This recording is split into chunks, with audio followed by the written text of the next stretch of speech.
The House of Tax Policy Committee will come to order. Would the clerk please take attendance? Chair Neely. Here. Representatives Farhat. Here. Brixey. Here. Carter. Here. Whitsett. Here. Grant. Here. Price. Here. Van Workum. Here. Markkinen. Here. Outman. Here. Tisdale. Here. Hoadley. Here. Madam Chair, you have a quorum. Thank you. Vice Chair Farhat makes a motion to adopt the minutes from October the 18th, 2023 meeting. Without any objections, the minutes are adopted. Today we will have testimony and vote on House Bill 4675 and 4679 grant with a vote on H1 substitute for HB 4675. We will now take up House Bill 4675 and House Bill 4679. Rep. Grant, you're welcome to start. Thank you, Chair Neely, and thank you to the committee for an opportunity to speak on these bills. I have Joseph Rivet joining, who is the current director of the State Land Bank. Very briefly, I'll give an overview of these two bills. These bills are meant to clarify existing law. Currently, land banks do not pay property taxes, fees, or assessments. That is not the purpose of a land bank. What the land bank does is when a property is no longer owned by an individual because of back taxes or other issues, the land bank takes those properties that generally people do not want in its current condition, and they hold those properties. They make sure that they're not a danger to the community until someone else is able to purchase those. At the time that purchase is made, the individual who buys that land bank property is required to pay those back taxes. Excuse me. They're also required to pay those fees and assessments before they can lay claim to the property. I know because I've done that before. You're not given a deed or anything until you pay those back taxes. But this is not, although this is currently what's happening, it's not very clear in the law. So what these two bills do is they clarify that so that there are not any loopholes, and that the land bank, whether it's the state land bank, a county land bank, and we also know there's opportunity for city and township land banks now, there's no loophole that leaves them vulnerable. As a state, we do not fund a budget for the land bank. So if we do not protect them from lawsuits and things like that, we're not doing our due diligence because we don't fund them. So they work off of the work, they make dollars off of the work that they do, but they're a very small amount. They have a very small staff. So this is just meant to clarify those things. I can take questions if you would like, or I can have Mr. Rivet speak. Go ahead, Mr. Rivet. Thank you, Madam Chair. Couldn't have said it better myself. This, what we consider sort of a technical change related to a specific community that began to charge us a stormwater fee. And we have no resources or appropriation to pay that. And so we do know that the intent of this legislation was to just provide an opportunity for an entity such as land banks to make unproductive property productive. And why we hold it, we do all we can to improve the property, but we're not in a position to pay taxes, right? We're simply an entity there to hold and try to make these properties better. So this resolves a specific situation that came up. There was, of course, litigation. We had conflicting, believe it or not, well, you probably believe it, we had conflicting court cases coming up with two separate conclusions. And so it just made sense to clarify the law, and we appreciate Representative Grant's being gracious and patient through this process, and happy to answer any questions. We do have a question, Rep. Brixey. It's really more of a comment. I just want to thank Rep. Grant for her diligence and thoroughness in working through this legislation. As a former treasurer, I worked with my county's land bank, and I worked with my county treasurer, Alan Fox, and I was really appreciative of the work that Rep. Grant paid to concerns that I have, and I'll be supporting the bill. Land banks really provide an important service to us and help rehabilitate some really troubling properties and have done a ton of great work here in Ingham County and throughout the state. So thank you for bringing this to us. Now we have Representative Farrett. Just a quick question. Is there any revenue loss or impact for the proposed legislation that's in front of us today for the locality? No.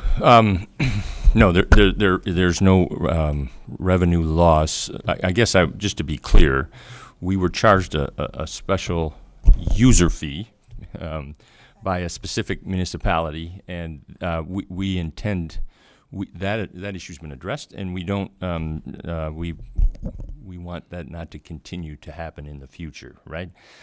So all this does is clarify the law, but there would not be a negative impact on communities because no other community in the 20 years of the land bank has ever tried to charge an assessment or a user fee or an assessment, right? So there would be no change to local units. Thank you. And I want to clarify, because I don't know if he was talking about the lawsuit. Were you talking about in general? Thank you. So no, there's no loss to a local municipality, because as soon as the property is purchased, then those back fees are able to be paid by the new owner. Representative Van Workum. Thank you, Madam Chair. I think I'm just going to kind of piggyback off of that one. Have you guys seen any other issues except for the Highland Park? I know that was kind of the litigation that was going on. And then do you have some examples for the committee of what these user fees are, and are they defined in the law?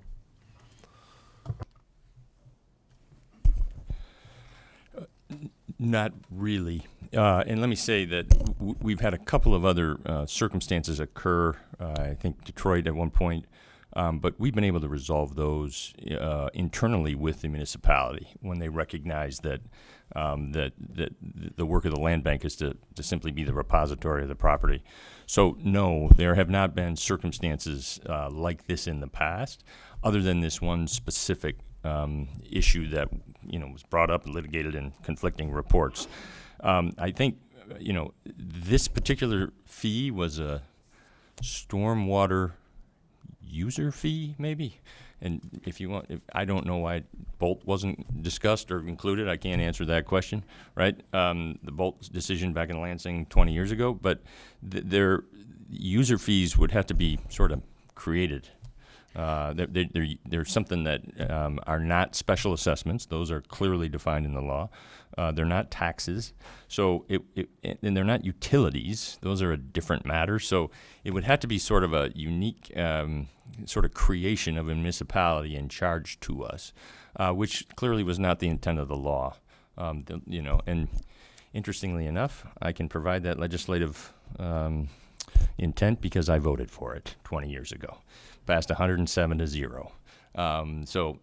This I was actually part of the discussion when this was created. So we know that then, and especially in the late 08-09, there was just so many foreclosures and so many properties that needed attention that this was the tool that we've created in state government to try and address that. Thank you. But Rep. Van Workum, I can get you a list. In the fiscal analysis, there is a list of possible things. Public improvements, there's a long list of what qualifies as public improvements. And stormwater systems, things like that apply. There's fees that people pay in communities for incinerators and garbage disposal plants. So those things are a part of the fees that we all pay as property owners and taxpayers. And those are the fees that would be moved, that we are saying a land bank should not pay, but a new property owner could pick those fees up. Okay, Rep. Carter. Thank you, Madam Chair, and thank you for your testimony. I will take my questions offline to Rep. Grant. Thank you. Thank you guys for your testimony this morning. Appreciate you. We also have here wanting to speak is Judy Allen from Michigan Township Association, who opposes the bill.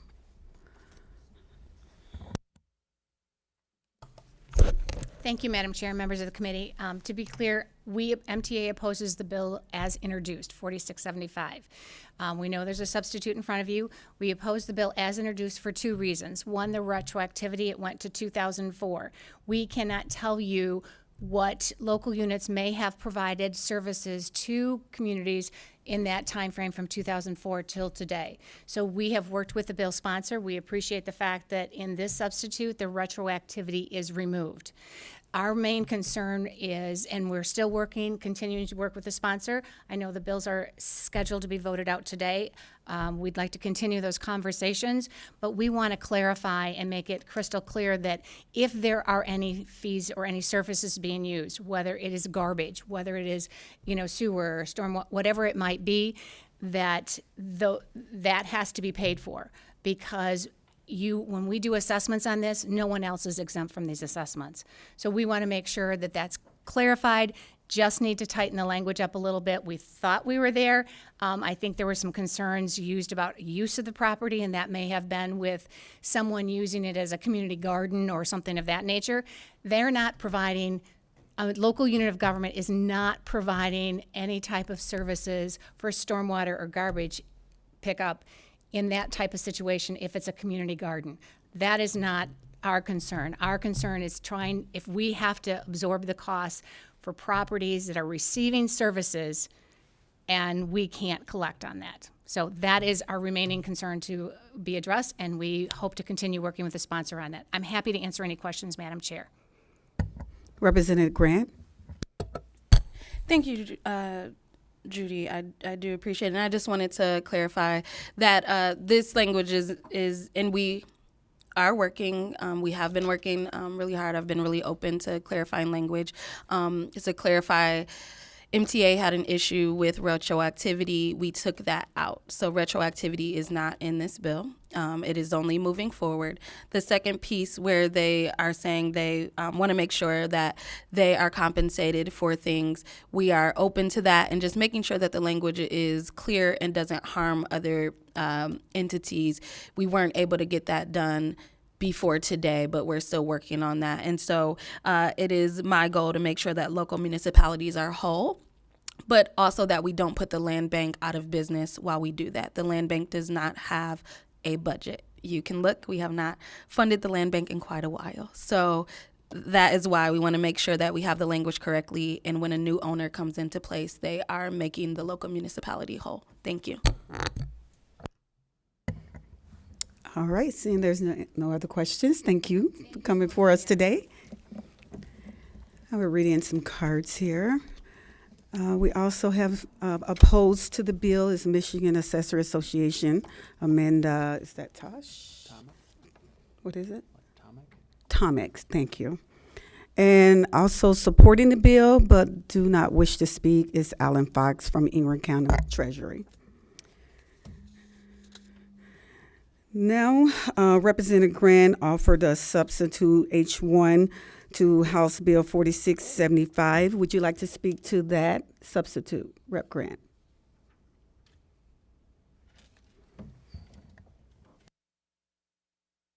I believe this is the substitute. I'm sorry, we've worked on so many. I believe this is the substitute that Judy Allen just spoke to. Originally, there was language saying that this would be retroactive to 2004, and we've removed that language. It's only moving forward at this point. Okay, thank you. Mr. Clerk, would you please take the vote? On the motion to adopt the substitute, Chair Neely, Yes. Representatives Farhat, Yes. Rixey, Yes. Carter, Yes. Witset, Yes. Grant, Yes. Price, Yes. Van Workum, Yes. Markkinen, Yes. Outman, Yes. Tisdale, Yes. Hoadley. Yes. Madam Chair, you have 12 yeas, 0 nays, and 0 passes. Substitute is adopted. Thank you. Representative Farhat makes a motion to report House Bill 4675 as a substitute H1 with recommendation. Mr. Clerk, please call the vote. On the motion to report, Chair Neely. Yes. Yes. Representatives Farhat, Yes. Rixey, Yes. Carter, Yes. Witset, Yes. Grant, Yes. Price, Yes. Van Workum, Pass. Markkinen, Pass. Outman, Pass. Tisdale, Pass. Hoadley. Pass. Madam Chair, you have 7 yeas, 0 nays, 5 pass. HB 4675 support the recommendation, substitute H1. Thank you. Representative Price makes a motion to report House Bill 4679 with recommendation. Mr. Clerk, please call the vote. On the motion to report, Chair Neely. Yes. Representatives Farhat, Yes. Brixey, Yes. Carter, Witset, Yes. Grant, Yes. Price, Yes. Van Workum, Pass. Markkinen, Outman, Tisdale, Hoadley.